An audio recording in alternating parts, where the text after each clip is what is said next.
할렐루야.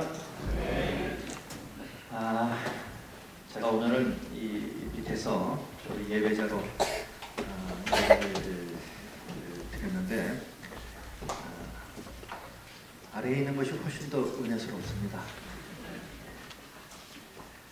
자, 오늘 저희들이 해피투게더 가족 예배로 드리는데요. 많은 분들이 고향을 찾으셨고 또 고향에서 또 예배를 같이 드릴 줄로 믿습니다. 몸은 떨어져 있어도 우리 남서울 모든 성도님들은 한 가족, 식구인 줄로 믿습니다. 조금 전에 저희들이 영화를 캡처해서 보셨죠. 그 영화는 우리가 잘 아시다시피 집으로라고 하는 그러한 영화입니다. 이정향이라고 하는 그 감독이 만든 작품인데 이 영화는 보면 요즘 영화를 만들 때는 몇백억 이렇게 들여서 영화를 만들죠. 그런데 정말 이 영화는 제작비가 어떻게 보면 거의 들지 않은 그런 영화입니다. 그럼에도 불구하고 이 영화가 당시 상영될 때에 약 400만 이상이 이 영화를 보았다라고 합니다. 내용의 줄거리는 너무나 간단합니다. 할머니와 손주에 관련된 그러한 이야기죠. 그런데도 불구하고 그렇게 많은 사람들이 이 영화를 보고 싶어 했고 또 그렇게 보았던 이유는 과연 어디에 있을까요? 그것은 이 영화의 분위기나 아니면은 그 주인공의 이미지, 특별히 그 손주가 상우라고 하는 아이고 그리고 할머니는 외할머니입니다. 바로 이 상우 외할머니를 통해서 그동안 사람들이 잃어버리고 있었던 그 어떤 마음의 고향, 그리고 따뜻한 집이라고 하는 그 이미지를 바로 이 영화, 특별히 그 상우 외할머니를 통해서 사람들이 느끼지 않았나 싶습니다. 그러고 보면 언제부턴가 사람들은 이 고정된 그러한 집을 가지고 있는 그러한 사회를 이제 잃어버렸습니다. 그리고 현대인들은 움직이는 사회에서 살고 있습니다. 무슨 말인가 하면 그 옛날에는 거의 이사를 다니지 않았습니다. 한번 집을 정하고 그 집에서 거주하기 시작하면 대를 이어서 그 집에서 살았습니다. 그런데 현대인들은 그렇지 않습니다. 현대인들은 고향을 떠나서 움직입니다. 직장 때문에, 돈 때문에, 아이들의 학군 때문에, 심지어는 편리함 때문에 사람들은 끊임없이 옮겨 다닙니다. 그러다 보니 고향을 잃어버리게 된 것이죠. 이러한 현상을 가리켜서 한 사회학자는 모든 현대인들이 공통적으로 앓고 있는 질병 하나가 있는데 그 질병이 바로 홈시크, 향수병이다. 이렇게 이야기를 합니다. 우리나라도 그렇습니다. 이 명절을 맞이해서 그렇게 막히는 그 길을 마다하지 아니하고 고향을 갑니다. 10시간 이렇게 시간을 소요하면서 그 비좁은 차 안에서 고향을 향해서 갑니다. 이유가 뭘까요? 바로 홈시크, 고향을 동경하고 그리워하는 그 마음 때문에 그렇습니다. 그래서 그 고생을 마다하지 아니하고 그 먼 길 마다하지 아니하고 마음의 고향을 향해서 사람들은 갑니다. 흔히 집이 없는 거린들을 미국에서는 homeless people 이렇게 말합니다. 집이 없는 사람 이렇게 말하죠. 그런데 엄밀히 따지고 보면 우리들도 집을 잃어버린 사람들이 아니냐 하는 거예요.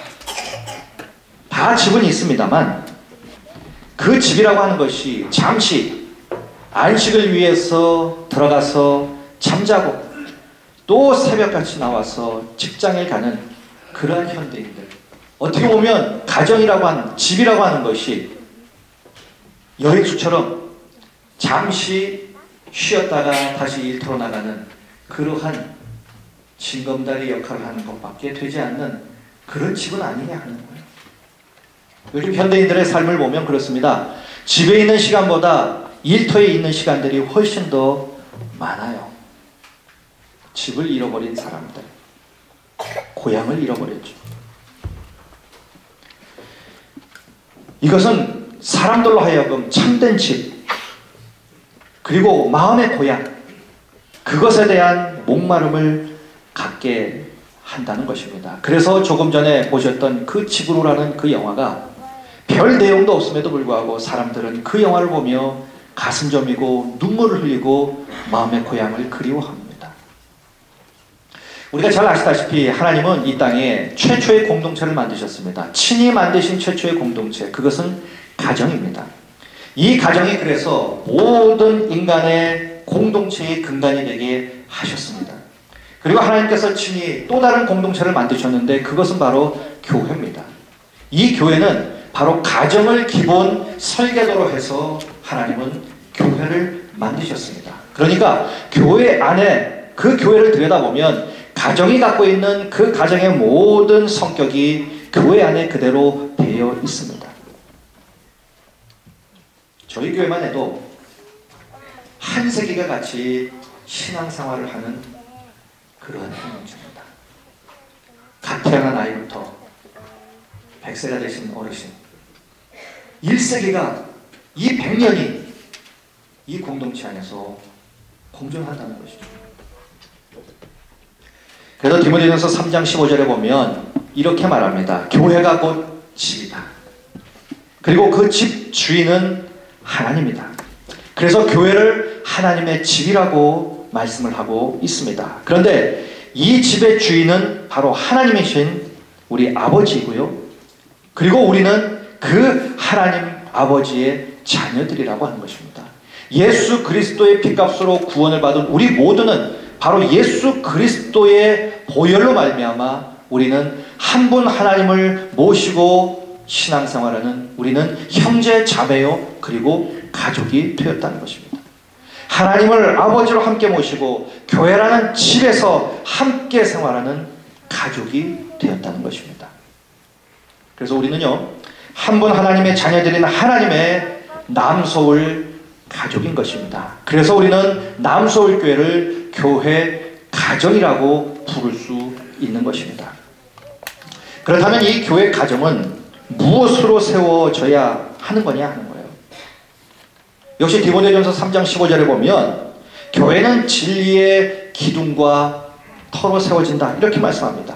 바로 이 진리가 교회의 터가 되어야 하고 교회의 기둥이 되어야 한다 하는 겁니다.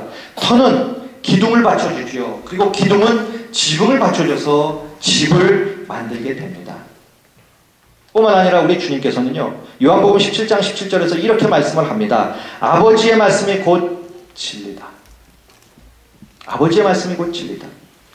그렇기 때문에 하나님 아버지의 집에서 우리가 해야 할 가장 중요한 일 중에 하나가 뭐냐면 진리를 먹고 나누는 일입니다. 그리고 서로 이 진리를 먹으면서 자라나는 일이 바로 이 교회 가정, 남서울 교회 가정에서 우리가 해야 할 아주 중요한 일이라고 하는 것입니다. 육신의 가정에서도 가장 중요한 것 중에 하나는 먹는 것입니다. 그래서 가족을 가리켜서 뭐라고 말합니까? 한자로 식구 이렇게 말하죠. 식구라고 하는 것은 먹는 입이 모인 곳입니다. 바로 이 식구가 가족이라고 하는 것입니다. 우리는 가정 안에서 함께 먹고 식탁을 나눔으로 같이 자랍니다. 교회도 마찬가지입니다. 우리도 함께 이 남서울 교회 가정 안에서 식탁에 앉아서 한솥밥을 먹고 나눔으로 자라갑니다. 저희 교회에 아이들이 많은데 문득문득 보면 아이들이 어느새 자라고 있어요. 쑥쑥 자랍니다. 전에는 반 공기 먹던 아이들이 한 공기, 두 공기 먹고 이렇게 자랍니다. 한솥밥을 먹으면서 우리는 가족으로 우리 남서울 교회가 하나님의 이 거룩하신 가정으로 세움받아 나가고 있습니다. 뿐만 아니라 이 교회 가정은 영적인 양식을 또한 먹고 나누어야 한다는 것입니다. 교회는 영적인 양식을 나눔으로 서로 자라나는 그러한 곳이라고 하는 것이에요. 그래서 우리 모두는요, 교회 가정에서 영적인 양식, 하나님의 말씀과 그리고 기도와 믿음의 말과 그리고 은혜로운 권면을 먹고 서로 자라나가야 한다는 것입니다. 그래야 하나님 나라의 미래를 만들어갈 수 있게 되는 것입니다. 각 가정에서 자녀들이 건강하게 자라야 하는 이유는 분명합니다. 그 아이들의 미래와 그리고 그 가정의 미래를 위해서 우리의 자녀들은 아주 건강하게 잘 자라야만 합니다. 뿐만 아니라 우리의 가족의 모든 구성원들은 이 가정이라는 사랑 공동체를 통해서 우리는 에너지를 받습니다. 그리고 사회에 나가서 일을 하게 되는 거죠. 이처럼 하나님의 자녀들인 우리들은요, 세상에서의 영적 싸움에서 승리하기 위해서 교회 가정에서 영의 양식을 먹고 우리는 자라나야 합니다. 저는 머리 깎는 것을 굉장히 귀찮아합니다. 정기적으로 머리는 깎아야죠. 그런데 어느 날 제가 머리를 깎으러 미장원에 갔습니다. 전 미장원에 다닙니다. 왜냐하면 이발소가 없어요. 그래서 미장원에 갑니다. 한 곳을 줄기차게 10년 이상 갔습니다. 이유가 있습니다. 거기서는 어떻게 깎아주세요? 말을 안 해도 알아서 깎아줍니다. 이게 편하죠. 그럼에도 불구하고 저는 머리 깎는 것을 대단히 귀찮아합니다. 그래서 한날은 미장원에 앉아서 순서를 기다리고 있는데 이런 생각을 해봤어요. 이 머리카락이 평생 자라지 않고 그냥 지낼 수 있는 방법이 없을까? 그러다가 조금 후에 아주 섬뜩한 생각이 들었습니다. 자라지 않는 머리카락은 하나밖에 없습니다. 뭘까요? 가발입니다. 그러면 가발은 누구에게 필요한가? 머리가 없으신 분들입니다. 그 생각을 하니까 귀찮아도 정기적으로 머리를 깎으러 가는 것이 대단히 감사하더라고요. 그래도 제 머리 위에 그래도 머리카락이 많다는 것이 그래도 감사하더라고요.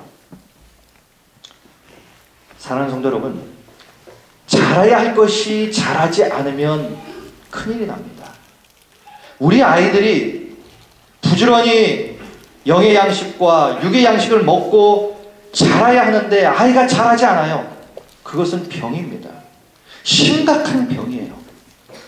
자라야 하는 것은 자라야 합니다. 그것이 정상입니다. 이처럼 영의 양식을 먹고 건강하게 자라야 하는 우리는 자라지 않으면 그것은 병입니다.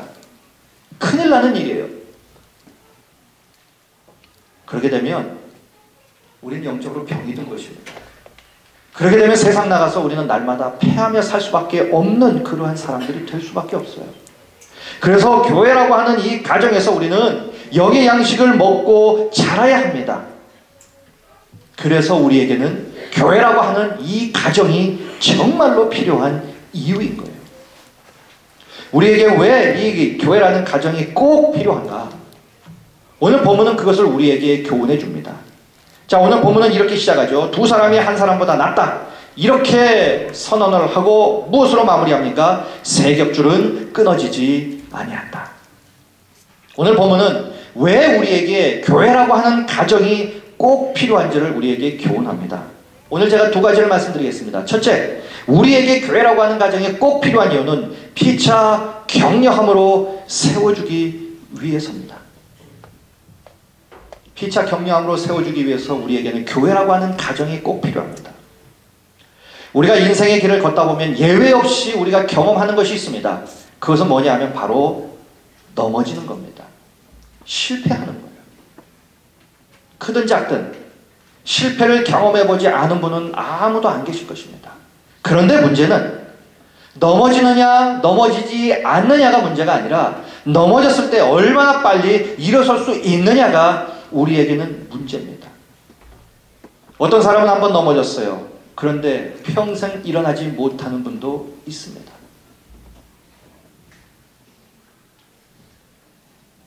인생이 너무 힘들어요. 일어나야 하는데 일어나지 못합니다. 그리고 그렇게 인생 끝내는 분들도 많습니다.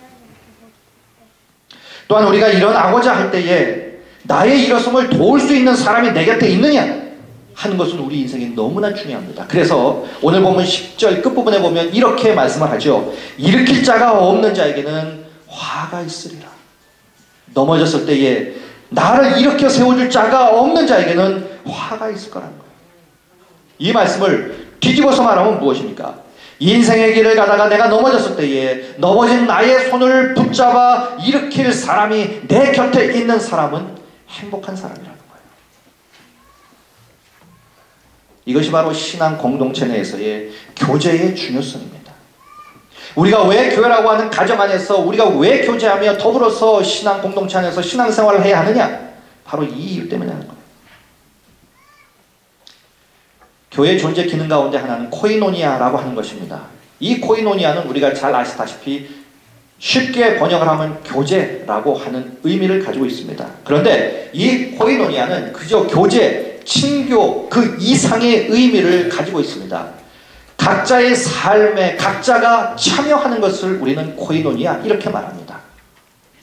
내가 다른 사람의 삶에 같이 참여해 주는 거예요. 그래서 그의 웃음과 그의 아픔과 그의 눈물과 기쁨을 더불어서 같이 경험해 주는 것입니다. 이것이 코이노니아입니다. 교회는 인생의 길을 걷다가 넘어진 상처받은 그러한 사람들을 격려하고 치유하기 위해서 하나님께서 이 땅에 세우신 가정입니다. 그리고 우리는 그 가정에 다 가족들이에요. 그래서 우리는 이 공동체 안에서 서로 격려하고 치유하고 회복시키고 세워주는 그러한 일들을 우리는 피차 감당해야 합니다. 이렇게 말씀드리면 이런 말씀을 하는 분도 계실 거예요. 나는 오히려 교회에서 상처받았는데. 물론 그럴 수 있습니다. 주님의 몸인 교회는 완벽합니다. 완전합니다. 그러나 그 교회 안에서 교회 구성원들은 인간이기 때문에 불완전합니다. 다 실수가 있어요. 다 연약합니다. 그래서 바로 우리는 더불어 격려하고 세워줘야 할 의무가 또한 이 교회라고 하는 가정 안에 있다는 것입니다. 제가 이틀 전에 저희 원로 목사님 찾아뵈었습니다. 찾아뵈었는데 이런저런 대화를 나누다가 목사님께서 어느 다른 원로 목사님이 쓰신 글에서 읽었다고 하면서 이 말씀을 해주시더라고요. 2012년에는 빠삐용 성도가 됩시다 하는 겁니다. 여러분 빠삐용 아시죠?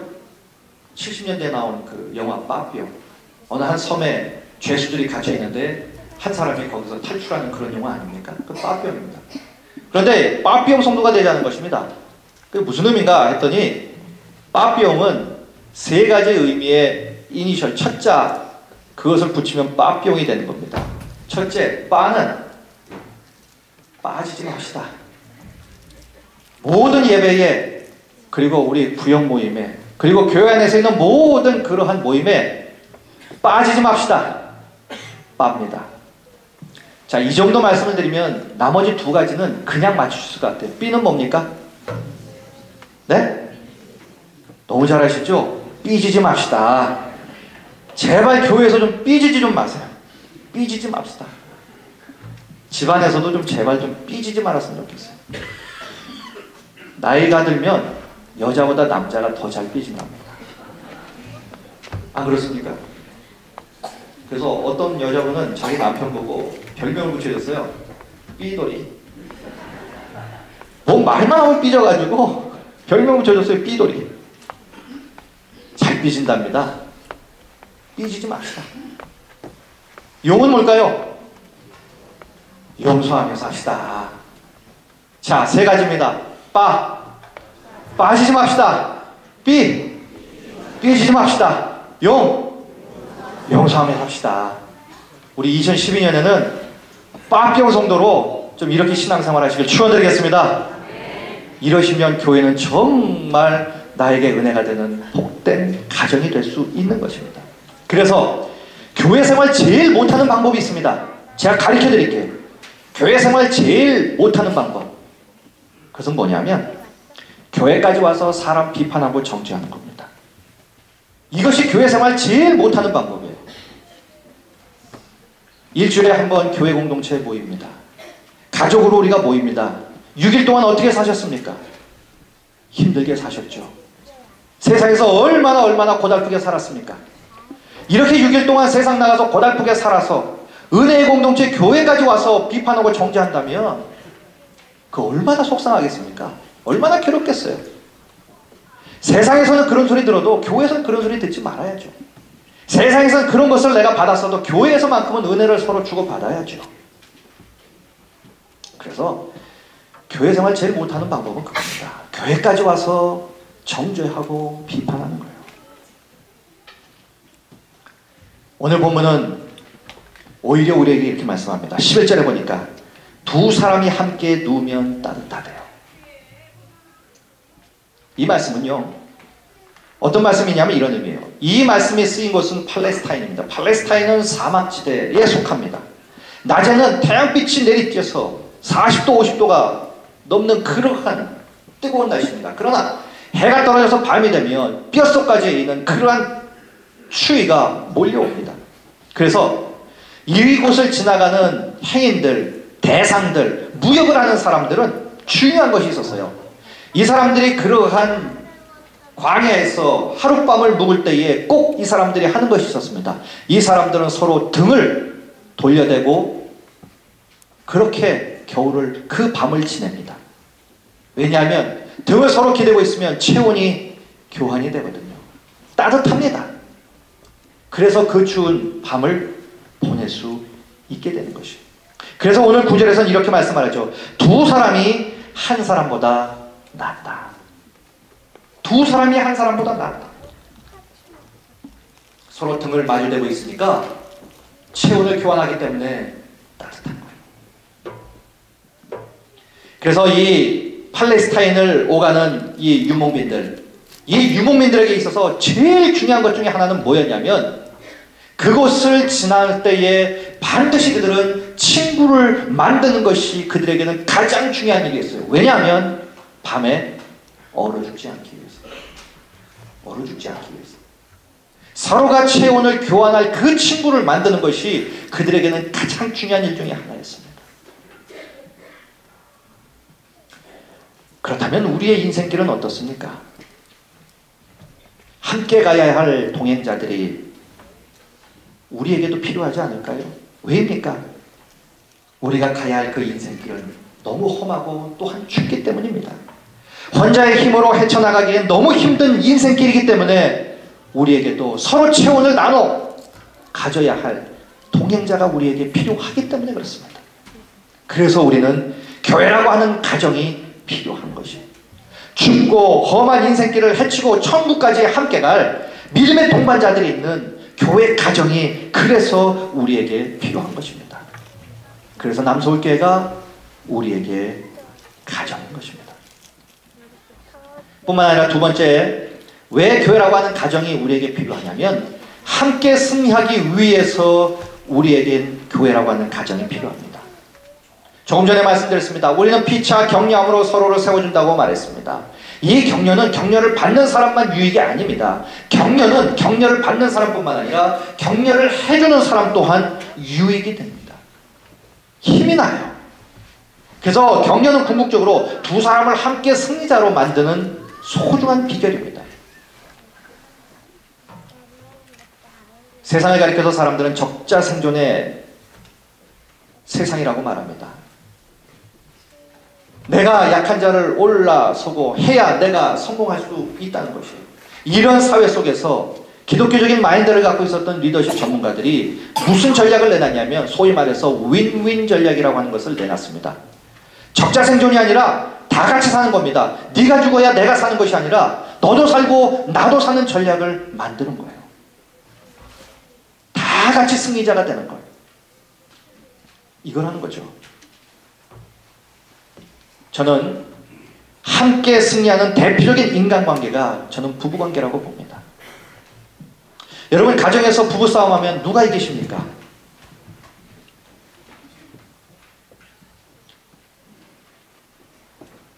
승리자는 없어요. 가정에서 부부싸움을 하면 다 패배자입니다. 싸움을 한 그 부부만 패배자가 아니라 그 싸우는 광경을 보고 있었던 그 가족 모두가 다 패배자예요. 반면에 아름다운 부부관계는 둘 다를 승리자로 만들 수 있습니다. 뿐만 아니라 그 가정 모든 구성 공동체도 다 승리자가 될 수 있다는 것입니다. 그런데 이것은요, 이웃과의 관계에서도 그럴 수 있다고 저는 믿습니다. 우리가 이웃을 경쟁자로 만들지 아니하고 협력자로 만들면 어떻게 됩니까? 거기에 새로운 에너지가 나온다는 것이에요. 그것을 소위 요즘 뭐라고 말하냐면 시너지 효과다 이렇게 말하잖아요. 그런데 최근에 학자들이 이것을 시너지 효과 이렇게 말을 했지만 성경은 이미 3000년 전에 바로 이 진리를 말씀을 하고 있는 겁니다. 그것이 바로 오늘 본문 12절 말씀이에요. 이렇게 말씀합니다. 한 사람이면 패하겠거니와 두 사람이면 맞설 수 있나니 세 겹줄은 쉽게 끊어지지 아니하느니라. 여기서 세 겹줄이라는 말이 나옵니다.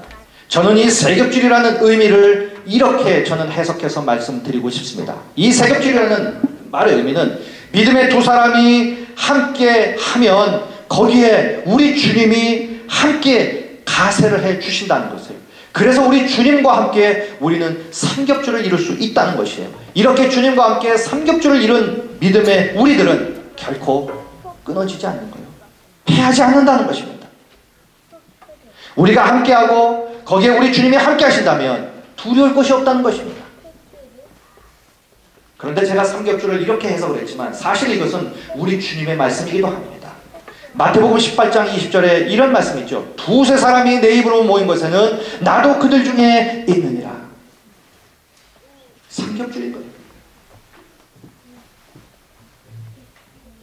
두세 사람이 모이고 거기에 우리 주님이 함께 하시는 공동체, 삼겹줄로 끊어지지 아니하는 그 공동체가 바로 교회 가정이라고 하는 것입니다. 남서울교회 가정이라고 하는 것입니다. 그러기에 교회라고 하는 가정은 우리에게 꼭 필요합니다. 사랑하는 남서울 식구 여러분, 혹시 아직도 몸만 교회 다니고 마음은 아직도 가족으로는 멀리 계십니까? 집에서 가족 노릇을 하지 못하면 결코 가족이 아닙니다.